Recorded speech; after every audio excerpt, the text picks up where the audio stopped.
Back at it with another one. So, do you remember back in 2016, 2017, I think, somewhere around there, when there was the really crazy clown craze, mostly in the US, but I think a couple of the countries too, where people were basically kind of just dressed up as clowns with weapons and stuff, and they would just stand out in like roads and highways and things, just kind of intimidating people, but nothing really happened.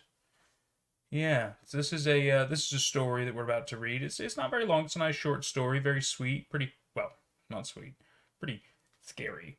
About somebody's actual experience with one. So yeah, I thought we'd just kind of check that out. Enjoy. The clowns in 2016 almost killed me. Before I begin, I want to put down some basic facts about my story.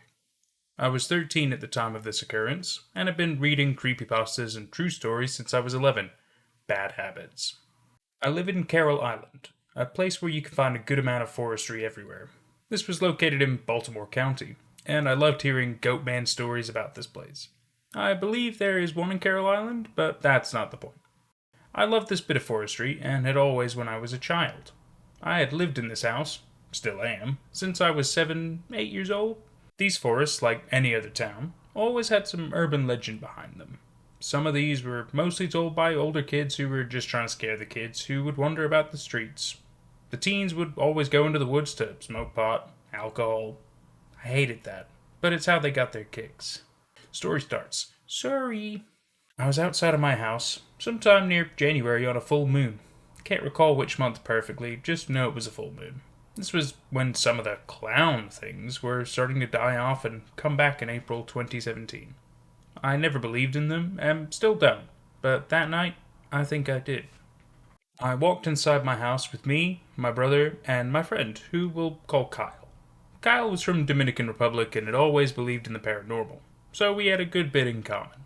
We walked into my brother's room, since it was the largest, and we were watching Logan Paul's controversial video. Once it was done, Kyle remembered it was a full moon, and that the clowns were out tonight. I called bullshit, and told him it was all hoaxes, and insane people on highways. He doubled me by saying that if I didn't believe, they'd get me. I laughed at his remark to that, and told him to stop believing all that stuff. That's when my brother, who I'll call Josh, sat up and said that I was just a pussy. I told him he was a jerk, and that it wasn't funny. We got into a conversation for a good 10 minutes, when Kyle finally says, "Then why don't you go prove it?"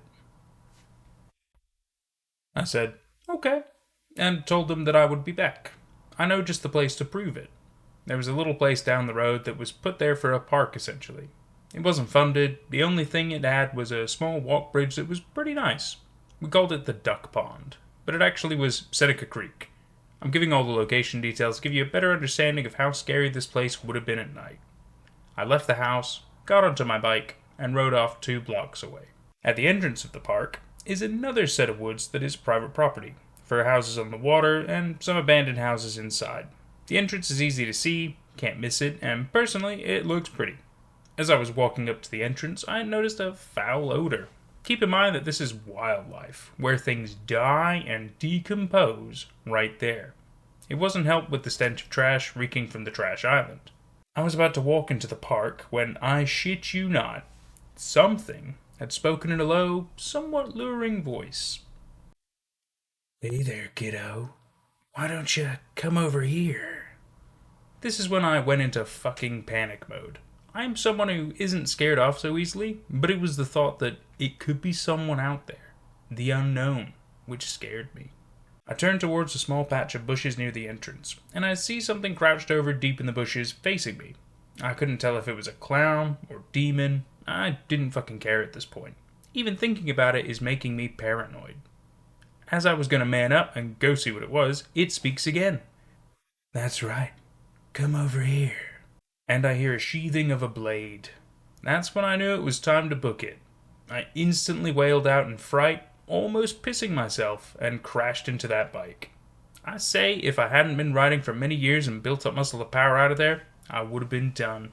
I floor it back to my house. At this point, my body is in complete hysteria, and Kyle said that once I opened the door, I was not comprehensible. It took me a minute to calm down and realize I shouldn't be so scared. I explained to Kyle and Josh what had just happened, and we agreed to go back tomorrow and fuck up whoever was there. We never did, and I never go there at night. Creepy man in the fucking bushes, whoever you are, if you're still out there, let's not meet again. This is a true story. I'm an upcoming story writer and thought I'd put down a real one first. Thank you for reading. And that was a story by ScaryVideoReviewsYT over on Reddit. Thank you so much for watching, and we'll see you for the next one.